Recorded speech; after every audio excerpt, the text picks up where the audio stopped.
Please welcome Dr. Quita. Thank you. Well, good afternoon, everyone. Good afternoon. It is my distinct honor to be here today. I have to first tell you that I am a recovered academic, which means that I had been a university professor before, and 13 years ago, I decided to step out of the mountain of academia to teach in my universe-city, meaning now I teach in a classroom with no boundaries. So I just want to share a little bit about my story. How did I come all the way from climbing the mountain of academia and having gone through all the training, getting my PhD, and also being faculty. My last appointment, I was a department chair at the university here in Texas. It's not because I don't love my students, it's because I found a bigger calling. As a health educator, my goal in the work I do is to teach people about choices we make that influence our health. Do you know that 90% of your health is attributed to the choices you make? What you eat, how you move or not move your body, whether or not you sleep well at night, how you manage stress, and many things, whether you wear a seatbelt, what kind of risks you take, what kind of choices you make in your intimate partnership, who you sleep with what you sleep with, and how that affects your life. A choice today is going to affect the rest of your life. That's the purpose of a health educator. And for years, I've trained students who would go out to teach people about healthy behaviors. And I found that knowledge alone doesn't quite do it. Imagine how many people you see outside the hospitals smoking, many of whom are doctors and nurses. Don't you think they know better? And I think first-hand information. How many of you do what I call the seafood diet on a bad day, when your hair wouldn't curl or wouldn't go straight? You come home after a stressful day at work, you open the refrigerator door and you eat what you see. Never mind, I've been a nutrition scientist for many years, and I would fly from East Coast to West Coast to a nutrition education conference. Guess what? All the nutrition professionals in the plane, they eat what they see. It's a long flight, and we're all hungry. We eat what's put in front of us. So knowledge alone does not quite translate to behavior. Now, how many of you will go out to be mental health professionals in this class? Psychologists, psychotherapists, right? And the work in therapy is to help restore to good health people who messed up with their lives. So again, they didn't mess up. We didn't mess up because we didn't know better. We mess up because of something else. And what is that something else? So for many years, I spent in health education, in teaching people, and also in doing research. And my main field was school nutrition.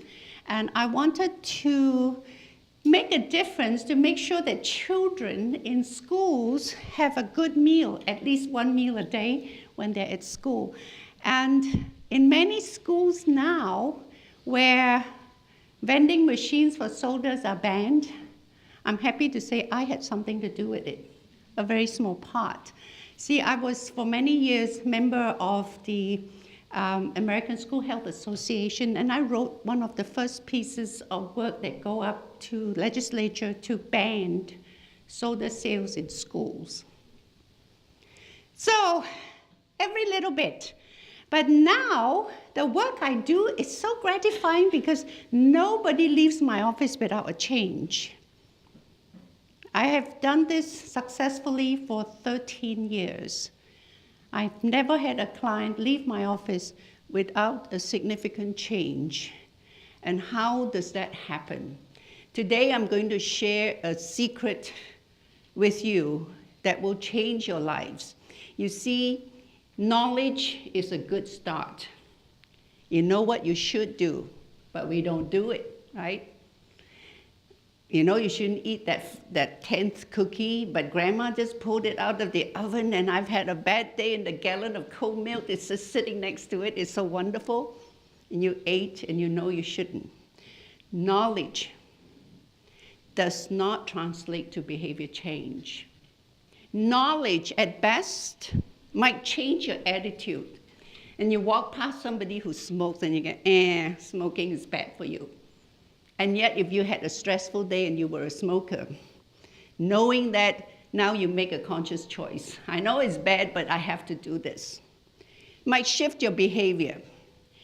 Now, what really makes a difference to make real change in life? Anyone know the secret? Or might have read my book? Okay, what makes us change is how we feel. What makes us change is how we feel. If I feel bad, I'm going to eat even though it's bad for me. So if I can change how you feel, you will change your behavior. And I know this to be a fact. For 13 years, I have firsthand experience with my clients. If I can change how you feel, you will live a happier and healthier life. So I have switched from being the health educator to being the healer. So on the other hand, one of the other things I do is that I teach people how to make choices. Health is a choice. Happiness is a choice. You know, there are some people you might have met. If it rains, it's too wet. If the sun shines, it's too hot.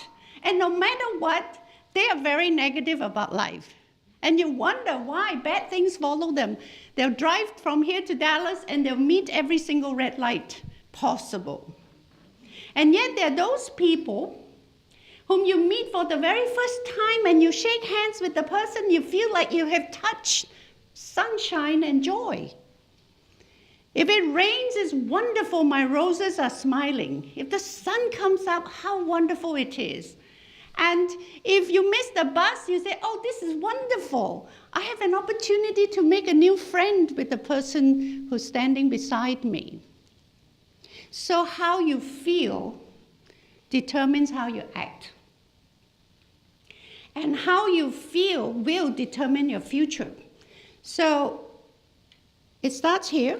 You have an idea. It's energy. You think about it. And then it comes out of your mouth. You think something, you speak something, then you start doing something, and then you do it more often, it becomes a habit, and you do it more and more and more often, it becomes part of who you are. Oh, there's the person who lies. Oh, there's the person who's never on time. Or there's the person who would give the shirt off his back to help you because you've done it many, many times. So what happens is your thought becomes your words, becomes your actions, become your habits, become your character, and it will determine your destiny. Negative thoughts, negative words, negative actions, negative habits, negative behaviors. And then you wonder why nobody loves you. Or on the other hand, you can make a choice and you can smile about it while you're thinking about it, and you can smile about it while you're speaking it, doing it, acting it, living it, and you wonder why good luck and good fortune follows you the rest of your life. The Dalai Lama once said, pain is part of life. Happiness is a choice. Happiness is a decision. Nobody can make you happy. You have to choose it. And nobody can make you mad. You can choose it. So the basis of my work is about emotional change. If I can help you shift The energy that drives your life is going to change your life. So my premise in doing this work is that in Chinese medicine, we have a thing called qi. Anybody heard of the word qi? The qi is the energy that is our life force. In Chinese medicine and in Chinese culture, when a person dies, the word we use is, you have no more qi. Your qi is severed. When somebody gives up the last breath, we say, tin hei, means your last breath is gone. So the qi that's supporting our life is the energy that drives how we feel. That's qi. Have you ever shaken hands with somebody and you shake the person's hand, you go, ew, the guy gives me bad vibes. Because he's a qi sucker. Or you may have gone to a faculty meeting. You didn't even touch these people at the table. You walked away feeling totally drained. So what happens is, when you're sitting at the table, and there are people who are always very negative, who thinks the worst of things, they bring the vibrational energy down. The frequency is lowered, just like water finds its own level. You have one negative person in the group, everybody's level gets to that level. Doesn't help the other way a whole lot. It's just like pumping the water up. It takes extra effort to make it go upwards, but it naturally goes downwards. So you also know there are people you meet for the first time, and it's just like sunshine comes into the room. You know, you may have gone to church or a meeting and you have a person standing in the front and there are 2,000 people. You feel like she's speaking just to you. I know that lady in the back there knows that my energy is right in her face because I'm right there. I'm speaking to you. I'm embracing you in the warmth of my energy field.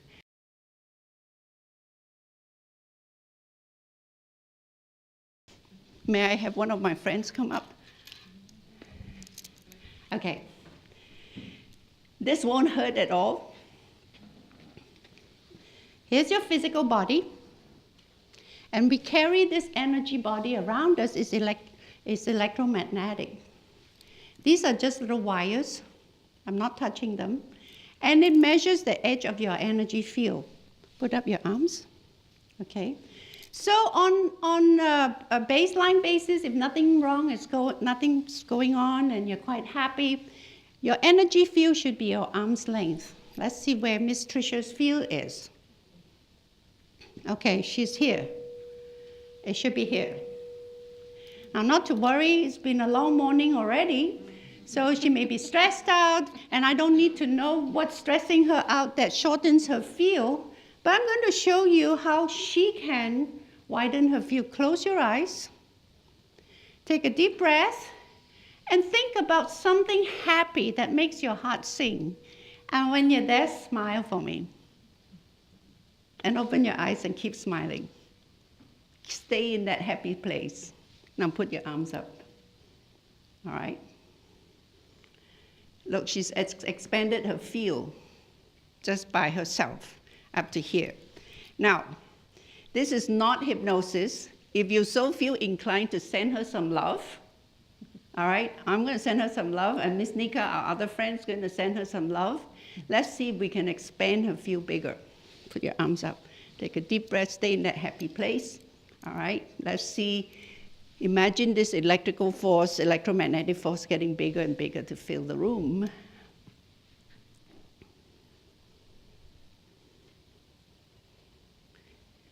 I'm not going to walk all the way up there. I'm just going to stand here and project 1 foot, 2, 3, 4, 5, 6, 7, 8. Her field extends 8 feet beyond where I'm standing. So this is how prayer works, folks. When you send good thoughts, when you send good intentions, that's how it works. So this is just a little demonstration. A hand for my friend, please. Thank you. So just a few little things to know that your mind governs your body. How many of you have heard of very advanced yogis? They can change their heart rate. You can slow your body down. And most of us, in a day-to-day basis, particularly at exam time, when I was faculty, students would come and say, oh my gosh, I'm so scared I'm going to fail this test. I said, you might as well go home and have a good day because you will fail the test. With that attitude, I promise you, you will fail the test. So if you change that around and said, I've done my work, I have studied for the test, I'm going to come with a calm mind and I'm going to ace this. Can you do that? Don't even need hypnosis. You can do that because you are in charge of your mind, which governs the physiology of your body. What is this mystery called hypnosis? How many of you know what hypnosis is? Hypnosis is nothing more than shutting out the rest of the world and focusing on one thing at a time. Hypnosis is a natural state of your consciousness that everybody goes through a state of hypnosis or trance at least twice a day. If you're living and breathing and you're sitting here right now, you have gone through hypnosis at least twice a day. Every day you've been living and breathing, because the state of hypnosis basically denotes the piece of you, your consciousness, that if I put an EEG lead in your brain, it registers between 14 to 32 cycles per second. The state of mind that you experience just before you fall asleep at night. It's kind of a nice feeling. You're not quite asleep, but you're just kind of in la-la land just before you fall asleep. It's very pleasant, isn't it? Or in the morning, just before you wake up, where you want to just slap the alarm clock. Because you're feeling so relaxed and so good, you really don't want to get out of bed. That's because your brain waves are so relaxed, your brain is so relaxed, you really don't even want to get up. So you have at least twice a day where you feel in a state of trance. How many of you have been to a movie where you sit there and you just sob away because it's such a sad movie? How many of you cried at a movie? Or laugh so hard you want to fall out of your chair? Are you in the movie? No, but you are behaving as if you're part of the character in the movie that you identify with. You laugh so hard or you cry so hard because you're so focused in the movie that you don't care what is going on around you. Or that's called movie trance. Or if you're reading a book and it's such an engrossing book, and suddenly you say, oh my gosh, it's 6 o'clock, I have to get going and get dinner. Where did the time go? Because you're in book trance. Have you ever driven long distance and you're just singing along with the radio and suddenly you're there and you've driven 200 miles? Who was driving the car? You're in road trance. So hypnosis is nothing more than a natural state of consciousness. Every one of you have experienced hypnosis at least twice a day.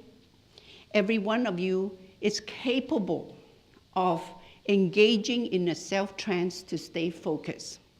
You ever did you watch the Olympics recently? Watch the diver comes up. He's not there, he's somewhere else. Or some of them would be listening to a tape and they're visualizing their whole purpose. That's what I call self-hypnosis. Why? Because hypnosis is nothing more than mono-ideation. You focus on only one thing at a time. I have helped many people ace exams, whether college exams or professional exams. I have a lawyer pass the bar exam, and I don't know anything about the bar exams here. I don't have to know the content. I just have to teach you how to focus and shut out all the distractions and access your memory bank. I said, I can't help you if you don't study. But if you've done your homework and you have exam anxiety, I can help you ace the exam. Now, it used to be, when I was a student long time ago, I didn't know anything about hypnosis or hypnotherapy. I happened to have trained myself to have visual memory. And when I went to school in the University of London, everything is essay exam, including all your science papers. So I would sit there, I read the paper, and I would sit there and I would prepare to write my essay. And I can access pages of my notes because I have a photographic memory. I can sit there and look at page 79, the diagram I need to draw on my paper, and I can remember. And I can tell you, each one of you have the ability to train yourself to focus by shutting off all the distractions that are not necessary for you at the moment. That is hypnosis. That is a state of trance when you relax your body and you're allowing your mind to stay focused on only one thing, whatever that is, and you have clarity of thought. That is the state of trance. All hypnosis is self-hypnosis. I cannot hypnotize you and make you give me all the money in your wallet unless you have a secret desire to do so. If you've seen the stage people, they get a bunch of people up here and they make monkeys of them on the stage and it's all funny and entertaining. Well, all of them are volunteers. They want to go up there to play. They want to be hypnotized. So do not be afraid. I cannot hypnotize you unless you give me permission to. I cannot make you do anything against your will. So all this stuff in the movies where they hypnotize you and make you do all kinds of crazy things, it's the movies. And that's not true. And we don't do that. So now that is hypnosis, being a natural state of trance. I can put you in a trance, and with your permission, if you come to see me in my office, hypnotherapy is applying that state of trance for a therapeutic purpose. So when somebody has a problem, let's say, for example, I had someone who's afraid of butterflies. Can you imagine who has a butterfly phobia? How horrible. She couldn't go to the Fort Worth Botanical Gardens. Guess what? There are butterflies. You know, where there are beautiful flowers. She can't go there. Guess what? There are butterflies. So when an irrational fear hinders your lifestyle, it becomes a problem. So how do we solve that?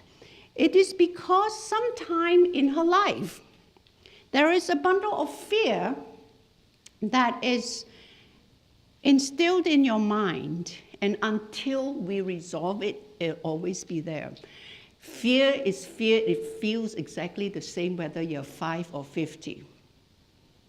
How many of you have had nightmares or a recurring nightmare, maybe?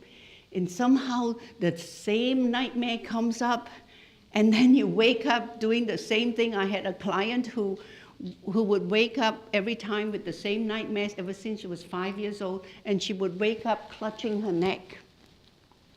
And through working in therapy with me, we discovered that she had a situation where, well, I'm treading on dangerous ground here. We did a past life regression, and in that lifetime, she was murdered with a person slashing her throat. So she would have the same nightmare, and she'll wake up doing this. So we did the therapy and resolved that, and the nightmares disappeared. So what I'm saying is hypnosis, when applied in a therapeutic setting, will help you resolve fears that were embedded in your mind from a long time ago. Sometimes children are scared, and this is very important. When we work with a client and the client was at 5 years old and something scared them, and as an adult, it seems like nothing. But to a child, it's a big thing. So if a child had broken a cup, well, I had a case of a client where she couldn't eat soup. If you offer her a bowl of soup, she will gag. And through therapy, found out that when she was a child, and one day she was home with the flu, she went home, her mother made chicken soup for her, and she was drinking soup, and her father came home early that day and startled her, and she spilled the soup all over the floor. And the father was very upset because they're about to have a dinner party where his boss was going to show up, so he yelled at the child.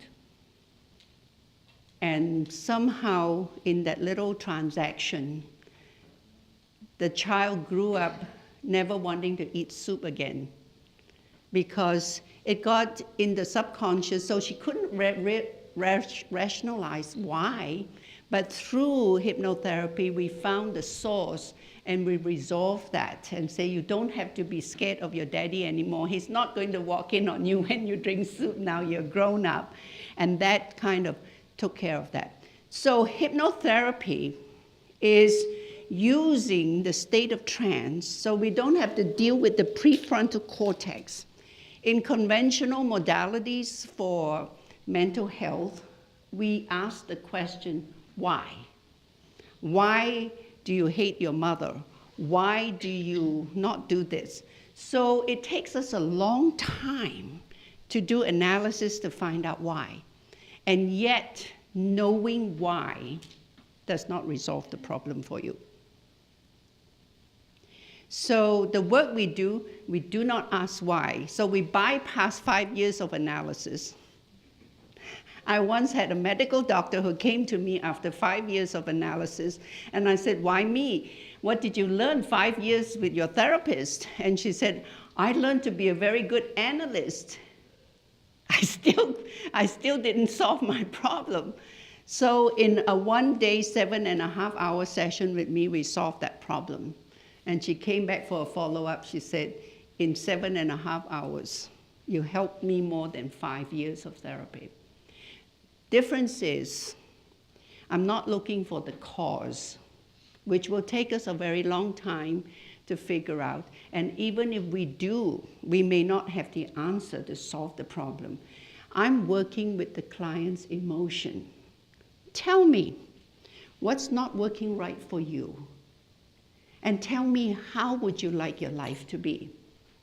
And we'll go straight to work and figure that out, because only you can make the choice to feel differently. And so, as we work on different applications, this is my 13th year of full-time practice. And people might say I'm unusual. I walked off the academic mountain one day, decided that I really want to see a difference and a change in behaviors with people I work with and help them become healthier and happier. At that time, I didn't know I was going to become a hypnotherapist. And hypnotherapy found me. When I found out what it was, I just knew that was what I was going to do the rest of my life. And it was very lonely. In academia, I have this whole academic community. If I have a problem to solve, I pick up the phone, I read research papers, find the author and call them up at their university. They're very helpful. It was a very lonely existence, but I learned, and in the first year of practice, I replaced my salary as department chair, and I haven't looked back. And so the book I wrote about how to build a successful practice is based on 13 consecutive years of positive income at the 6-figure level. I know as a professor, I probably won't make that kind of money. It's not about the money, folks. It's about doing work that is meaningful. The work amazes me every single day because there are so many endless possibilities I have not yet explored. And as a scientist, some of the things that I have seen, I have worked with, and the transformations I see in my clients, I couldn't explain.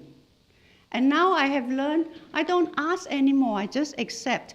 People, my colleagues in science ask me, why don't you do evaluation studies and do all that stuff? I said, I haven't got the time. And I haven't got the resources. I'm too busy helping my clients one at a time. I said, all you have to do is to ask my clients what it means.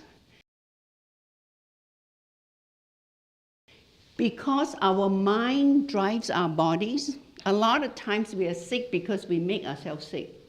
I'll show you, there was a young lady who came to see me who had 30 warts on her fingers, big ones. And she was too embarrassed to even go get her nails done because they were ugly. And I worked with her 3 sessions and teach her how to do self-hypnosis at home. 3 months later, she came back and showed me her hands. The warts were all gone. She had tried surgery, they came back. She had burned them with acid, they came back. And so I asked her, I said, what is different this time? She said, you not only helped me get rid of my warts, you taught me how to live my life differently.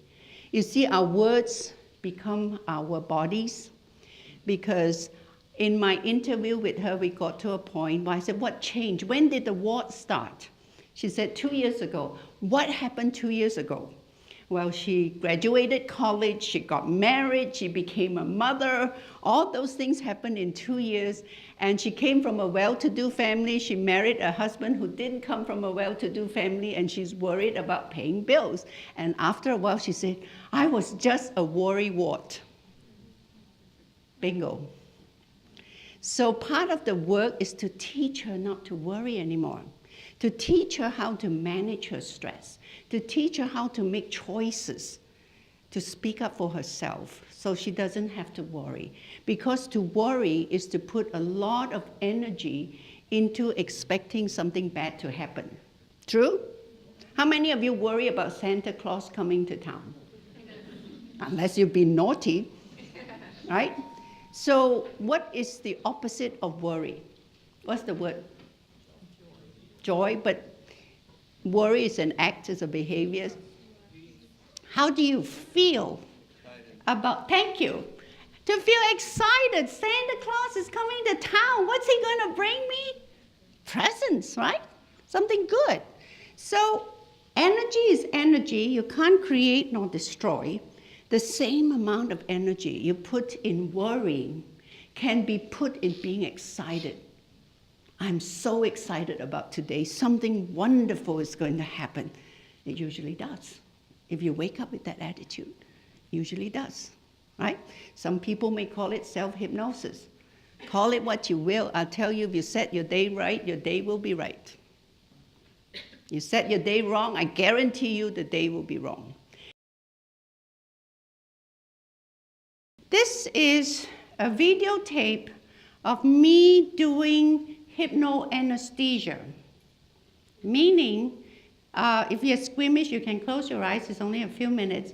You're about to see me having my tooth extracted with no anesthesia.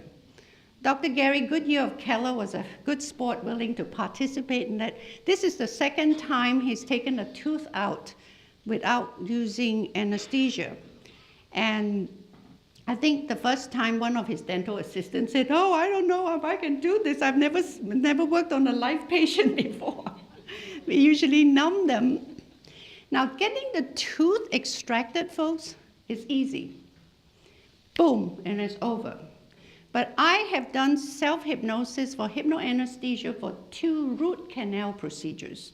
It's 2.5 hours in the chair with the dentist drilling into the root of your tooth.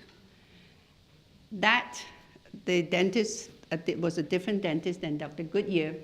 He was so impressed, he bought my book at the end of the procedure. He said, I would never have believed this could happen. So we can rise above the pain. I do pain hypnosis. I help people have babies comfortably. They don't have to suffer. And I have helped people within a few minutes be able to get up the seat and walk who are in great pain. It's all here.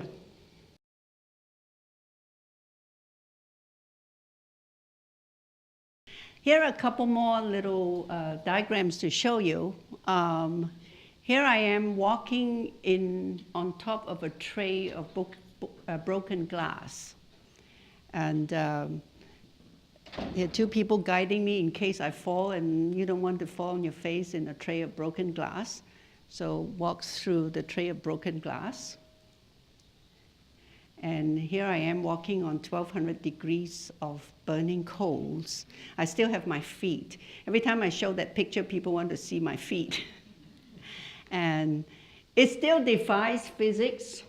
I've done this, and this picture was my graduation picture in my first firewalk instructor training. I have just gone through walking through 108 patches, 108 times of tracks of fire that range between 1,200 degrees Fahrenheit. And so, want to do that? That when I did the firewalking thing, and people say, oh, did you hypnotize yourself? Not really, because I thought it would be unfair to the other students in the class because I'm a hypnotherapist and they're not. So I just followed instructions. But what it does, I will tell you the secret. Any one of you can do that. People don't do that because they're scared. It is fear that keeps us from doing the things we want to do. So if we eliminate the fear factor, you can do anything. You know, there's a saying somewhere in Shakespeare, maybe in Julius Caesar, it says, a coward dies 100 times before his death. Most of the time we scare ourselves to death. But when you actually do it, you just do it. I think one of the things I did as a child, I know how many of you can swim? If you remember your first experience, it's pretty daunting to get in that water and put your body above the water. It's no different from walking on fire. Because it's like, well, how do you put your body and move in the water? You're not a fish, right? So I remember the first time I learned how to swim. I grew up in Malaysia and we have no fancy swimming pools. We learned how to swim in the river. And there was a waterfall. And I have a sister who's 4 years older than me, and I have an older brother who was very nasty to my sister. And my sister was scared to death of the water. And so my brother would scold her and say, oh, you're just so stupid, just do it, just jump, you're just so stupid.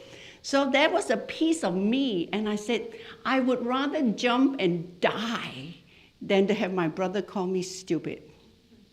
So I just decided that what's the worst that could happen? I jump off the waterfall and I drown, you know? It's better than sitting here and letting my brother scold me and say I'm stupid. So I went to the waterfall and I just jumped. Didn't think about it, just jumped. In the water, hit the bottom. I don't know how long it was before I can clamber myself up to the surface. And when I got up, I had a belly full of water. But I survived. And after that, I thought, what could be worse than that? And so maybe I have killed the fear neuron in me, but I find that when I help my clients get over their fears, they find that they can do many things they have never imagined.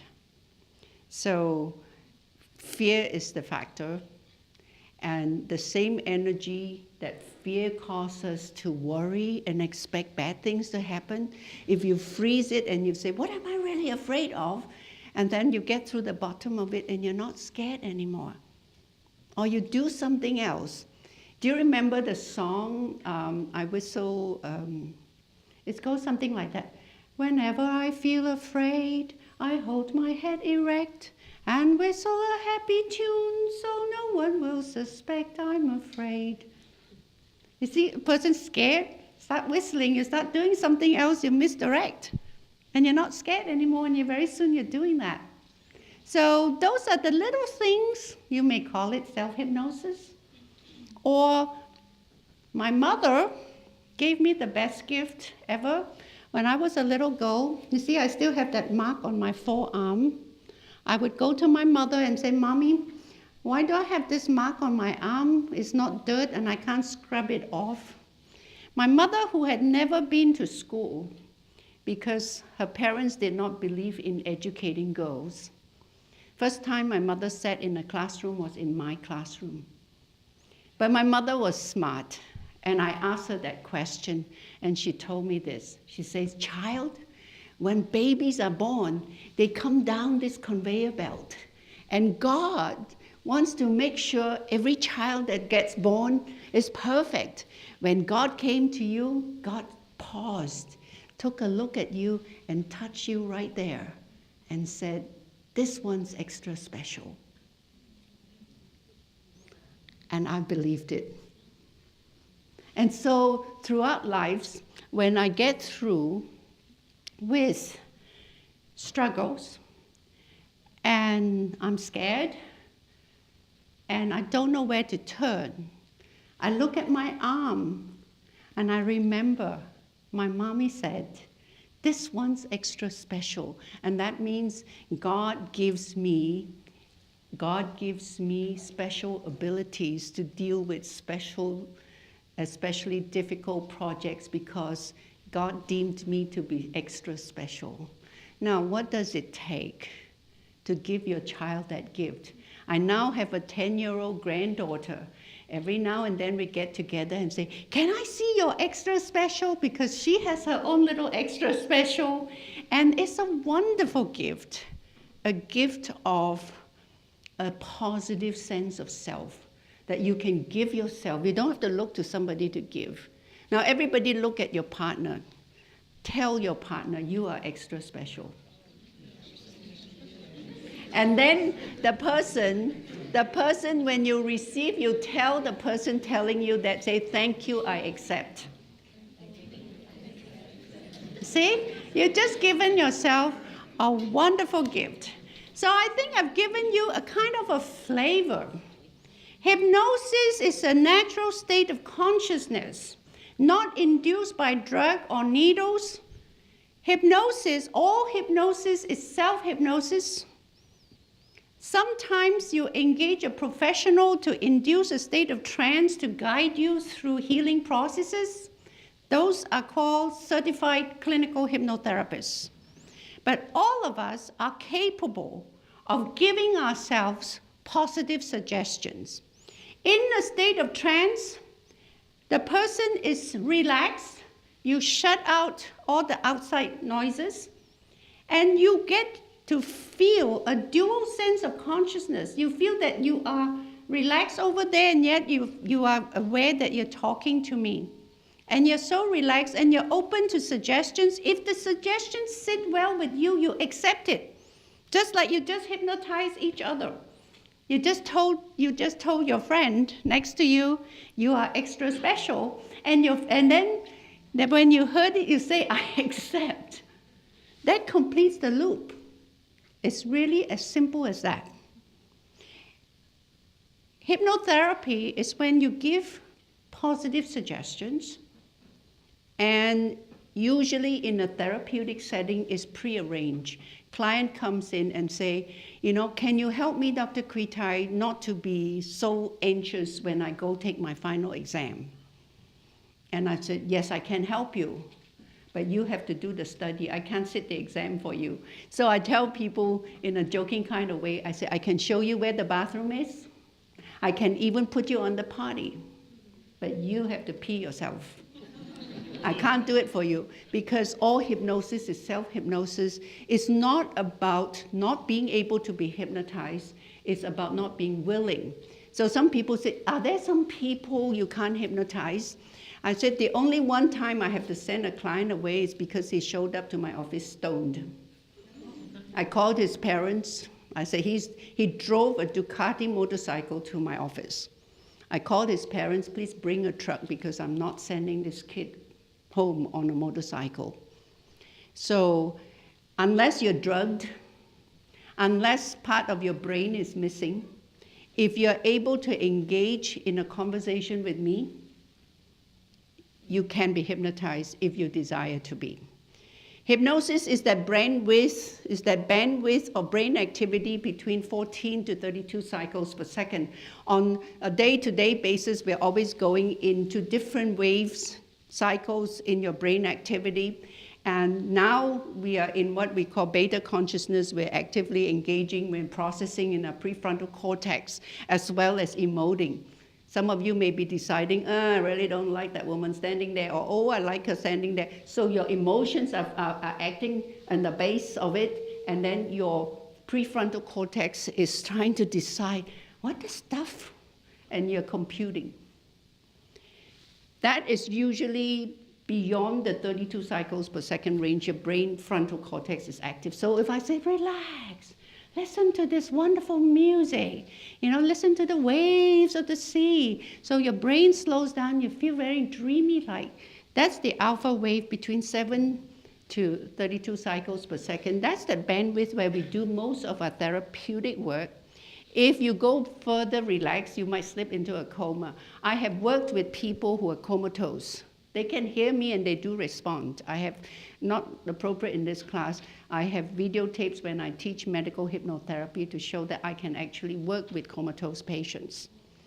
I want to thank all of you for inviting me here and having the opportunity to share the information. I hope someday some of you will learn about hypnotherapy and help your clients become happy and healthy people. Thank you.